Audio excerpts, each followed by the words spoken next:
The vast expanse of space had always held secrets, but none as explosive as those of humanity. As the Galactic Confederacy's scout ship, Nexus Seeker, dropped out of faster-than-light travel on the fringes of the Sol system, Captain Zalith of the Volary species felt a mix of excitement and trepidation course through his gelatinous form. Scanners detect multiple artificial structures on the third planet, and its satellite reported Science Officer T-Raxa, her translucent appendages dancing over the holographic controls. Primitive propulsion technology, but extensive colonization of their orbital space. Zalith's central life pulse flickered with interest. Fascinating. They've established a presence beyond their homeworld without FTL travel. Unusual, the bridge hummed with activity as the crew prepared for first contact with Earth. None of them could have predicted the series of events their arrival would set in motion. Captain called Communications Officer Orcs, antennae twitching.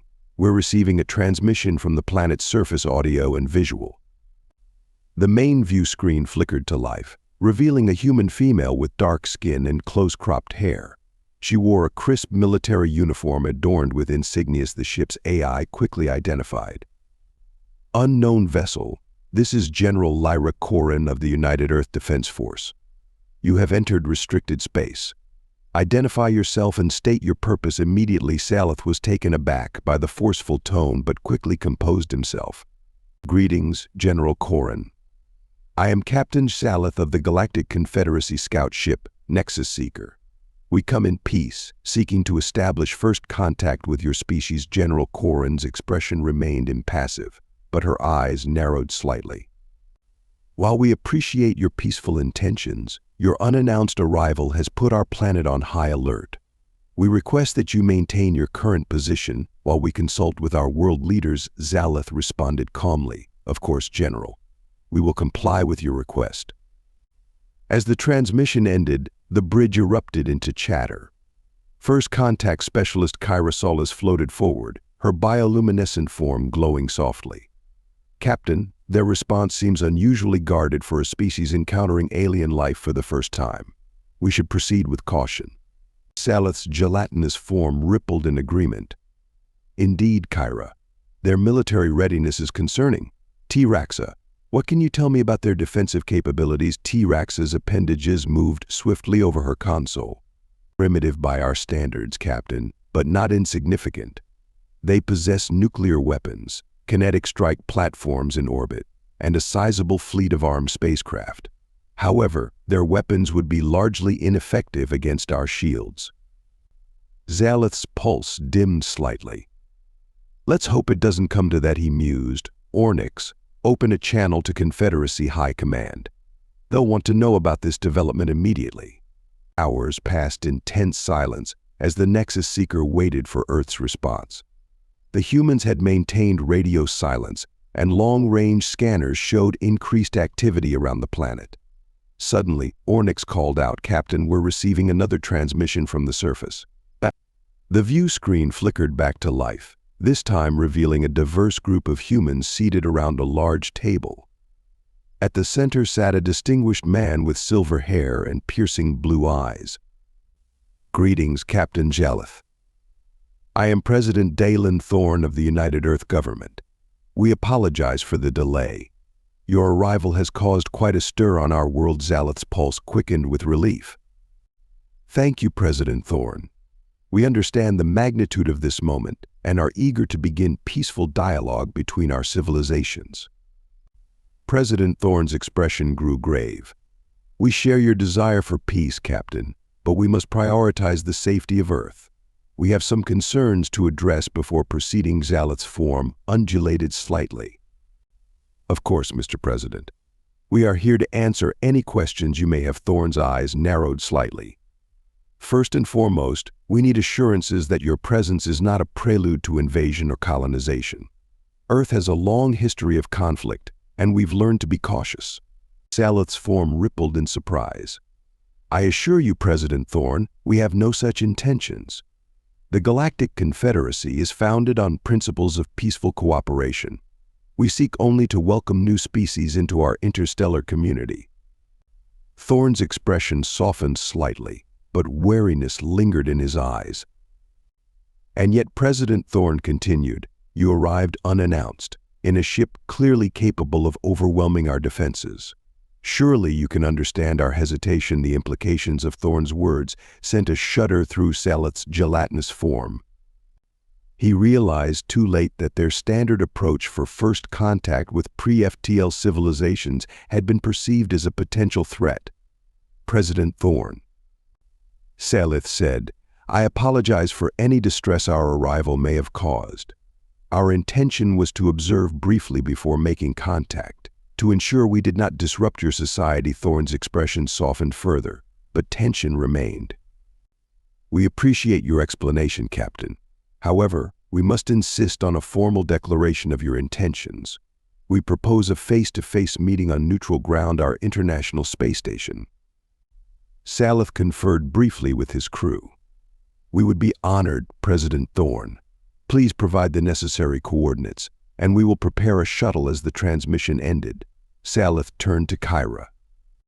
"This situation is more delicate than we anticipated. You'll accompany me to the station." Turning to T-Raxa, he added, "Continue analyzing their defenses discreetly. Something tells me we may need that information." As the shuttle approached Earth's station, Salith couldn't shake a feeling of unease. The humans' guarded response suggested a species hardened by conflict, not one awed by first contact. Little did he know, this meeting would only be the first act in a drama that would reshape the entire galaxy. The shuttle docked with a soft thud, and Salith steeled himself for the challenge ahead. As the airlock opened, he reminded himself that the fate of two civilizations, and perhaps the entire galactic confederacy, rested on his gelatinous shoulders. Inside the station, the human delegation awaited them. The meeting was tense, with President Thorne and General Corrin grilling Salith and his team about their intentions. Despite Salith's reassurances, it became clear that humanity was not only skeptical but prepared for conflict. As the discussions progressed, it was General Corrin who voiced the real concern. "Captain, we appreciate your claims of peace, but we cannot overlook the fact that your ship is capable of annihilating our world." Salith returned to the Nexus Seeker, feeling the weight of the situation. Back on the bridge, T-Rax's report heightened his concern.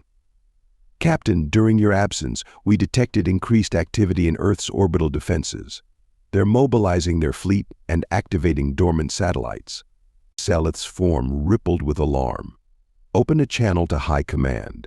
We need to report this immediately." The view screen filled with the stern visage of High Counselor Xafira. "Captain Salith, your report is disturbing. This species could pose a threat if they achieve FTL travel." Salith attempted to argue for diplomacy, but Xafira interrupted. "The Galactic Council has decided.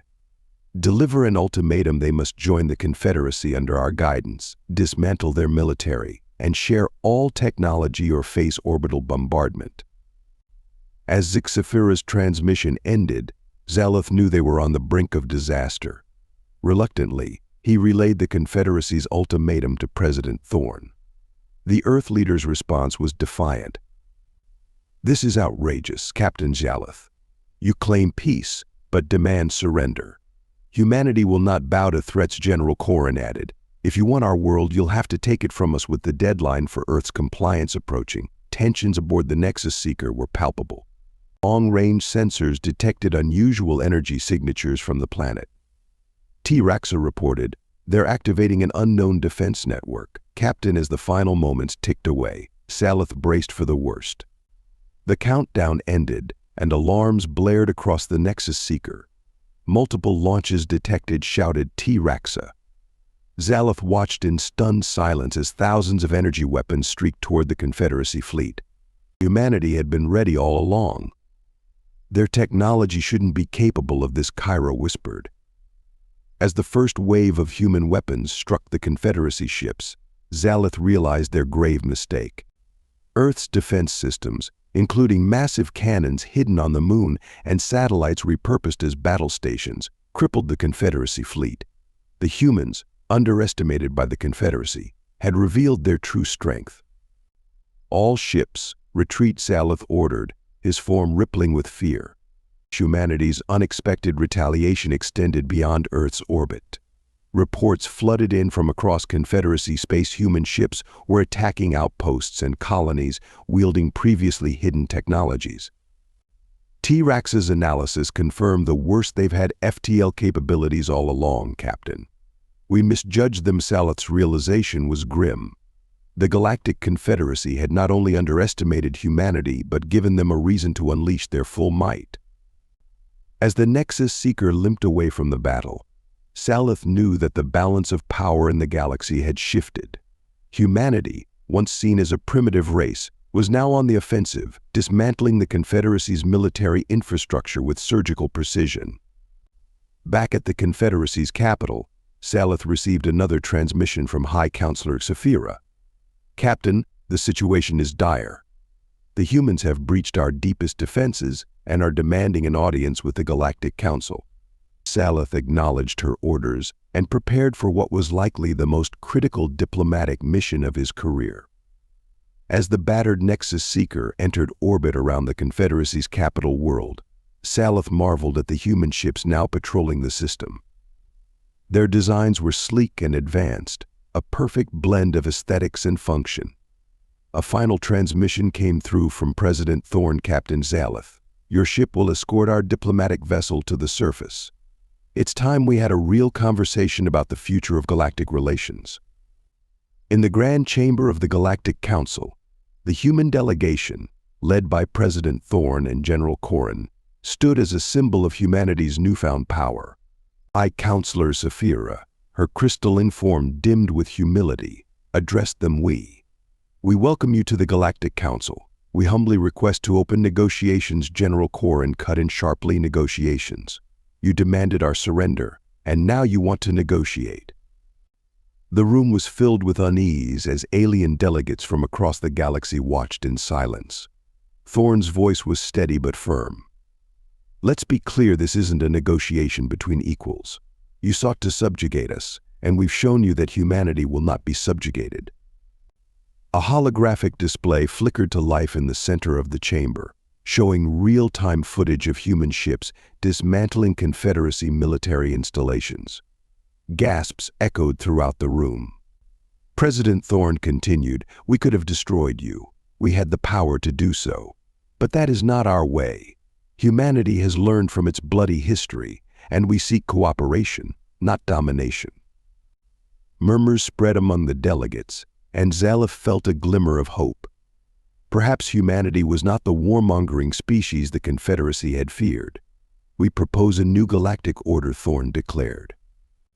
"The Confederacy will dissolve, and in its place we will establish the Interstellar Alliance of Free Peoples." Chaos erupted as some delegates protested while others expressed interest. General Corrin stepped forward. "Let me be clear, this is not a request. You've seen what we're capable of. We're offering you a chance to be part of something greater." The shift in the room's atmosphere was palpable. Fear gave way to respect, and one by one, representatives from various species pledged their support. Even High Counselor Scifi, humbled by humanity's power, declared, "We accept your proposal, President Thorn. The Galactic Confederacy hereby dissolves itself. We place our trust in humanity's vision for a better future." As the proceedings continued, Scyllath reflected on the extraordinary events. Humanity had proven not only its strength but its capacity for unity and leadership. Plans for joint scientific ventures and cultural exchanges were set into motion. Dr. Ava Patel, Earth's leading technologist, spoke about sharing humanity's advanced technologies with safeguards to prevent their misuse. "Our goal," she explained, "is to lift all species and create a galactic community where we can all thrive together."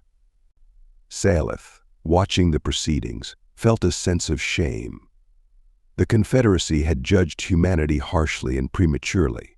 These were not the actions of conquerors, but of visionaries seeking a brighter future. The optimism was suddenly shattered when alarms blared. A young human rushed into the chamber, his face pale. "Mr. President, we've detected a massive energy surge at the edge of the galaxy. Something's coming." Panic spread through the chamber, but Thorn's voice was calm and commanding. Everyone remained calm. General Corrin, deploy our forces. It's time to show the galaxy what the Interstellar Alliance can do when we stand united. As the newly formed alliance scrambled to face this unknown threat, Salith realized the battle that had shaken the stars was just the beginning. The galaxy held its breath as humanity, now defenders of a united interstellar civilization, prepared for the next challenge. The grand chamber of the newly formed Interstellar Alliance was filled with tension as the energy surge at the edge of the galaxy loomed larger. Holographic displays showed the anomaly a swirling vortex of dark energy, defying the laws of physics. President Thorn stood firm, issuing orders as the Alliance's forces moved into defensive positions. All ships, prepare for engagement, Thorn commanded. We face an unknown threat, and we will face it together. Captain Zalith watched in awe as human commanders coordinated seamlessly with alien fleet captains, their recent animosity forgotten in the face of a common enemy. Kyra Solis, her bioluminescence flickering with urgency, turned to Salith. Captain, the humans are requesting our assistance. They want the Nexus Seeker on the front line. Jalis' gelatinous form rippled with determination. Then that's where we will be. It's time we proved our worth to this alliance. As the combined fleets of the Interstellar Alliance took up defensive positions, the vortex pulsed ominously. Massive ships, biomechanical monstrosities that absorbed light itself, began to emerge. T-Rax's appendages trembled as she whispered, Captain, these ships, they're unlike anything we've ever encountered. Our weapons may be useless. General Corrin's voice crackled over the communication system. All ships, hold your positions. Earth Defense Force, prepare to deploy the Horizon Protocol. A hushed silence fell over the fleet as human ships moved into formation, energy building around them in a web of iridescent light. What are they doing? Zalith wondered aloud. As if in response, the lead human ship fired a beam of pure energy into the heart of the enemy fleet. The beam was amplified by each ship in formation, creating a cascading effect that tore through the fabric of space itself. The result was devastating. Half of the invading fleet was reduced to cosmic dust in seconds. Cheers erupted across the Alliance channels, but the battle was far from over. The remaining enemy ships, seemingly adapting to the attack, regrouped with terrifying speed. All ships, engage at will. President Thorn's voice echoed across the comm system. Show them the strength of our unity. What followed was a battle unlike any the galaxy had seen. Human ingenuity combined with alien technology in ways never before imagined. The Nexus Seeker, fighting alongside ships that had been enemies only days ago, was augmented by human quantum technology, allowing it to evade and strike with unprecedented precision. Salith watched in awe as a Volary cruiser, its weapons depleted, sacrificed itself to protect a human destroyer. The destroyer, in turn, unleashed a barrage that crippled 3 enemy ships. It became clear that while the invaders were powerful, they lacked the adaptability and spirit of the Alliance forces. One by one, the biomechanical ships fell, their hulking forms disintegrating under the combined might of the united galaxy. Hours later, as the final enemy ship crumbled under a joint assault from human, Betar, and Aryan forces, a deafening cheer echoed across the battlefield. The Alliance had faced its first test and emerged victorious. In the aftermath of the battle, as ships limped back to the Alliance's capital for repairs, Zal found himself summoned to a meeting with President Thorn and the other key figures of the Alliance. The mood in the room was somber yet hopeful. Faces that had been set in grim determination during the battle now showed signs of cautious optimism. Thorn addressed the gathered leaders. My friends, today we witnessed the birth of a true galactic community. We faced an enemy that threatened not just one world, but all of us. And we prevailed. High Counselor Saphira, her crystalline form glowing with renewed vigor, spoke next. President Thorn, on behalf of the former Confederacy worlds, we extend our deepest gratitude. You could have conquered us, yet you chose to unite us. We pledge our full support to the Alliance. Xalith felt a swell of emotion as representatives from dozens of species echoed Zephira's sentiments. The galaxy was changing, and humanity was at the heart of that change. "Captain Jaleth," Thorn said, turning to the Valerie captain, "your actions today have proven that cooperation can overcome even the deepest misunderstandings. We would be honored if you accepted a position as one of the Alliance's chief diplomatic officers." Jaleth's gelatinous form rippled with surprise and gratitude. "The honor would be mine, President Thorn. I pledge to serve the Alliance and its ideals to the best of my abilities." As the meeting concluded and plans were made to study the remnants of the invading force, Jaleth reflected on the whirlwind of events that had led to this moment. The galaxy had learned a valuable lesson: when humanity gets angry, you run. But when humanity extends a hand in friendship, you grasp it tightly and never let go. The Nexus Seeker, once a harbinger of conflict, now stood as a symbol of hope in this new era of cooperation. As Jaleth gazed out at the bustling activity of the Alliance's capital, he felt a sense of excitement for the future. The age of isolation and fear was over.